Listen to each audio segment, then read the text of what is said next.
Now it's time for Trump assassination attempt conspiracy theory edition, out in the wild into A+ level insanity.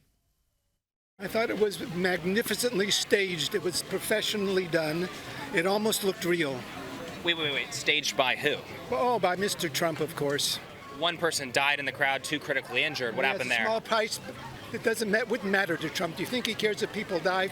So you think that they planned from 130 yards away to shoot off the corner of his ear? And they never shot off the corner of his ear. That was all done by the people hanging around him. Nobody ever shot off his ear. Unbelievable stuff. Joining us now from Michigan is journalist and commentator Brad Polumbo. Brad, thanks for being with us. I'd like to dismiss that guy as just some crazy random, but polls show 34% of Democrats believe the Trump shooting was staged. How is that even possible?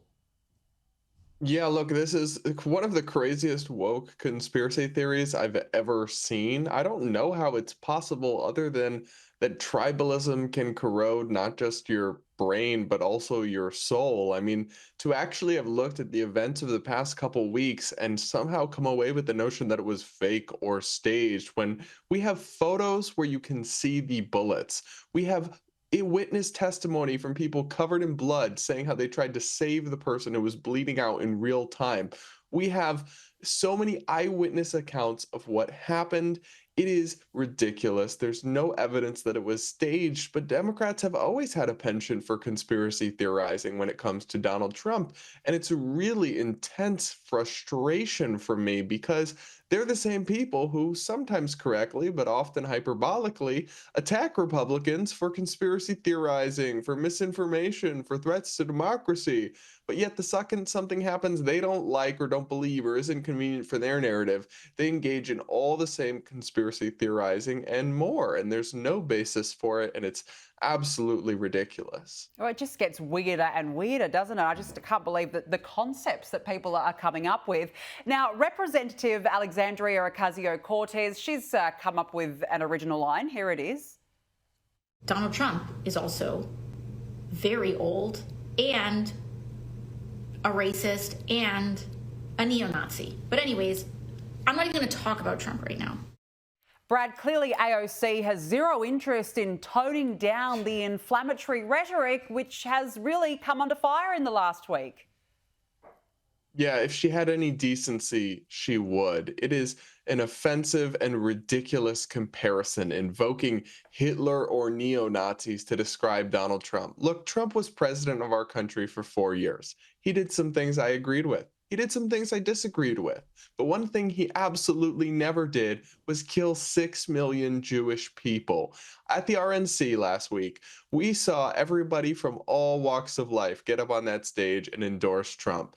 And that includes Jewish people. That includes Black people. That includes gay people. It includes all sorts of people from all sorts of walks of life.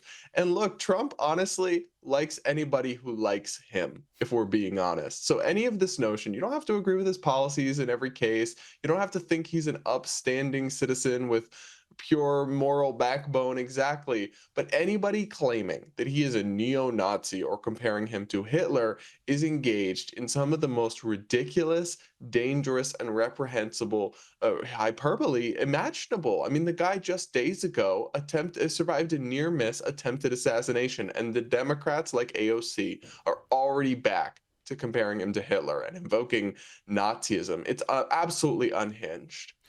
Yeah, well, Brad, AOC's mad, but they're mad on MSNBC as well, which I know is not news to you. But news anchor Alex Wagner reckoned that J.D. Vance's desire to be buried with his ancestors, I would have thought that's fairly normal. But no, that makes him a misogynistic white supremacist. Have a listen.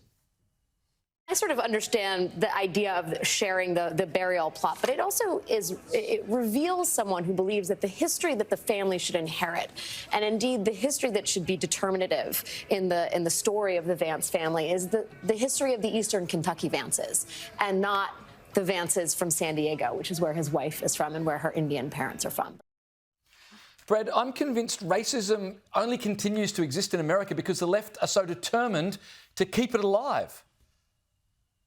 Yeah, look, they keep doing this where they make everything about white men and maleness and white supremacy when it's actually not. And in throwing around those terms like candy on Halloween, they're diluting them of their meaning, and they're just further reinforcing the divides between groups and making these things into exponentially bigger issues than they actually have to be. It is patently absurd. It is ridiculous to suggest that wanting to be buried where generations of your family have been before you have been laid to rest somehow makes you a white supremacist or a male supremacist. I mean, J.D. Vance's wife is a second generation Indian immigrant. So her parents, she was born in America, but her parents came here from India. So there is no plot with six generations of that side of the family for them to be laid to rest in anywhere in the US, which is where they live and have built a life. So the idea that, well, wanting to be buried with his family and not hers is white supremacist or something is ridiculous. It's a completely unreasonable thing to say. And to me, it just shows how hopelessly out of touch